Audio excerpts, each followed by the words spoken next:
गिबियावनो दिनै 14 नभेम्बर बर' थुनलाइ आफादनि जोनोम सान बयनिसिमबो बर' थुनलाइ आफाद जोनोम साननि आं गाहाम हामलायनाय बावहरदों। दिनै बेंटल अन्थाइबारियाव NDFBनि मुंख्लं दि जाब्रांखौ गोसोखांनानै नैथि खेबनि थाखाय माया क्लाबजों लोगोसे NDFB बिथांमोना ज' जानानै गोसोखांथि मोनसे जोलुर बादायलायनाय होदोंमोन आरो बिनिनो दिनै जोबथा बादायलायनाय हाबाफारि गासैबो अर्गानाइजारफोरखौ आं बे समाव साबायखर बावदों। बिथांमोना जोंनि जे गोसोखांनानै सिबिनानै बिथांमोना जे गोजोनथि खालामनो थाखाय मोनसे हाबाफारि लादों बेनि थाखाय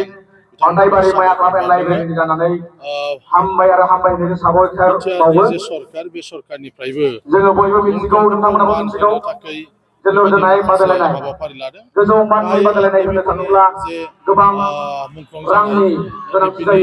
मुंख्लं खाम्फा बानायनायावबो दानि सरकारा मदद खालामो आरो NDFBआ जे गोलावथार समाव सोमावसारलांबाय बे सोमावसारनायनि जे जारिमिन बे जारिमिनखौ जुदि सोरबा सुजुयोब्ला आफादा जुदि सुजुयोबा अब्ला सरकारनिफ्रायबो मदद खालामगोन। बे बाथ्राखौ जोंनि बिटिआरनि चिफ मानगोनां प्रमद बिथाङा फोरमायबाय थादों। बे खामानिखौबो जों थाबैनो मावनानै लानांगौ जाहाथे गोदान जेनेरेसन बे जेनेरेसना NDFBफोरनि जे मुभमेन्ट बे मुभमेन्टनि बागै जोङो बिथांमोना आबुङै मिथिनायनि मोनसे आरो NDFBनि जानानै जायफ्रा सोमावसारलांबाय आरो जायफ्रा मुंख्लं जालांबाय बिथांमोनखौ गोजोनथि खालामनो थाखाय मोनसे मुंख्लंफोरनि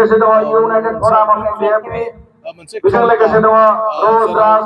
गासैबो NDFBफोरनि मुंख्लंफोरखौ मान बावनानै बेबायदि मोनसे जायगा खालामनाय जादों बेखौबो सरकारा मदद खालामगोन।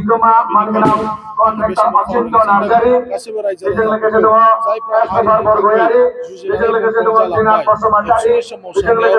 NDFBफोरनि सोमावसारनायाव BLTफोरनि सोमावसारनायाव जायखि सोमावसारनायानो जाया मानो बे मुंख्लंफोरखौ जों बयबो मान बावनांगौ आरो बिथांमोनखौ गोसोखांनानै जोङो जाहाथे गुबुन गुबुन हाबाफारि लानो हायो बेनि थाखाय आं